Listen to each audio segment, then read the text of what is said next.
Welcome to This Explainer. We're jumping right into the fascinating story of a guy who shattered literally every gangster's stereotype in the book, yet somehow became the single most powerful organized crime boss in American history. We're talking about the life, the ruthless strategy, and the absolute ironclad discipline of Don Carlo Gambino. Think about the ultimate mob kingpin for a second. You're probably picturing flashy suits, loud threats, tables getting flipped over, right? The whole tabloid lifestyle. But the reality of true power? It's kind of shocking. The guy who actually built the largest, most dominant syndicate didn't look like a movie villain at all. Honestly, he looked more like an unassuming grandfather you'd pass on the street. In fact, his rivals literally called him a squirrel of a man. But, this infamous insult from boss Joe Bonanno hits the nail on the head regarding how drastically Gambino was underestimated. While all the other bosses were out there making a ton of noise and drawing massive heat, Gambino was wielding something way more dangerous: absolute silence and brilliant strategy. Here's our roadmap for This Explainer. First, the unassuming kingpin. Second, surviving the mob wars. Third, seizing the throne. Fourth, his 5 rules of power. And finally, the Gambino legacy. Let's get into it. Part 1. The unassuming kingpin. So, get this.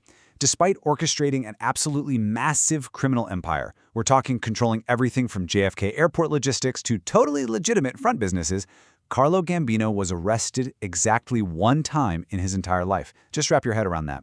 A rising star in a notoriously violent underworld, and his only arrest comes at age 35 for tax evasion. And that single arrest, it resulted in a remarkably brief 22 months in prison. That's it, for a guy who reached such monumental heights. That incredibly short sentence just proves his absolute genius for operating in the shadows. He had this unbelievable level of self-control that actively kept him off the radar of both law enforcement and his bloodthirsty enemies. Moving on to Part 2, Surviving the Mob Wars. Tracing his roots, he was born in Sicily back in 1902, where he learned some pretty harsh lessons about survival right from the jump. By 1921, at just 19 years old, he was smuggled into America, literally hidden inside crates of lemons and olive oil. He ended up cutting his teeth during the bloody bootlegging wars of the 1920s. And man, that was an era where you had to read people perfectly just to survive the day. Then, as we roll into the 1940s, Gambino really flexes his strategic foresight. He actually viewed the global chaos of World War II as a massive logistical distraction. He realized, hey, law enforcement is entirely consumed by the war effort, so he used that cover to rapidly expand both his illicit and legitimate operations completely unnoticed. That brilliant adaptability kicked off what became known as the golden years for his organization. Part 3. Seizing the throne. Through the early 50s, the underworld was basically tearing itself apart, which culminated with Gambino's boss, Albert Anastasia, taking the reins. Now, Anastasia was a total wild card who openly and repeatedly disrespected Gambino. But Gambino? He just waited. He swallowed his pride, endured the disrespect, and bided his time until October 25, 1957. That's when Anastasia was famously gunned down in a barbershop. And that chaotic vacuum, it allowed Gambino to cleanly step in and take absolute control. He operated on a fascinating philosophy for a mobster. We have to use violence, we do it, but we minimize it. He understood that violence was a tool, sure, but ultimately, it was terrible for business. By blending his illicit trades with legitimate front companies, he ran things more like a Fortune 500 CEO. He maximized profits while keeping police attention to an absolute minimum. Now, keeping a low profile doesn't mean you won't make enemies. Case in point, rival boss Joe Bonanno actually plotted to wipe Gambino off the map. But the guy ordered to execute the hit, Joe Colombo, chose instead to expose the entire plot directly to Gambino. And Gambino rewarded that ultimate act of loyalty by elevating Colombo, giving him his very own family to run. Talk about a masterclass in turning a lethal threat into a lifelong alliance, right? All right, Part 4, 5 Rules of Power. So let's distill all this down. These 5 steps form the absolute bedrock of his success. And what's cool is they represent a complete pivot away from brute intimidation, leaning heavily into supreme strategic intelligence. Let's break them down. Starting with Step 1, patience. Gambino proved time and time again that impulsive actions absolutely destroy empires.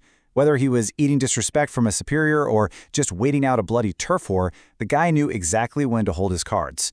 Enduring those temporary setbacks and just waiting for the perfect moment, that's what sets you up for an absolute sweeping victory.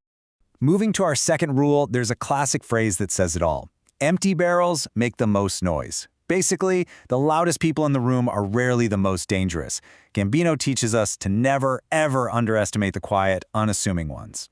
And for Rule 3, he showed that building strong networks and cultivating real, loyal alliances, instead of just ruling by fear, is essential.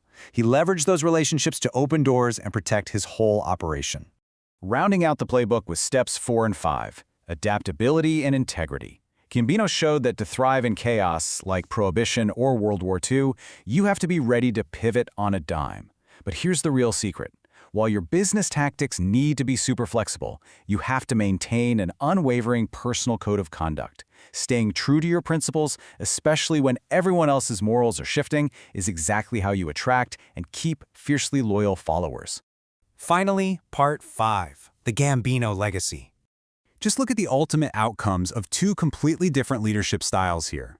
Because he operated strictly in the shadows, Carlo Gambino actually died peacefully of a heart attack in his own bed in 1976. Now contrast that with his future successor, John Gotti. Gotti was loud, he was flashy, and he was totally obsessed with the tabloids. By constantly seeking that spotlight, Gotti painted a massive target on his back, earning himself a federal life sentence and a lonely death behind bars. Ultimately, the true story of Don Carlo leaves us with a pretty profound question to ponder. You know, we live in this era where absolutely everyone wants to be seen, heard, and noticed online. But when we look back at the most powerful boss in American organized crime history, we really have to ask ourselves, in a loud world, is silence actually your greatest weapon? Thanks for joining me for this explainer. I really hope this deep dive into strategic power gave you a completely new perspective.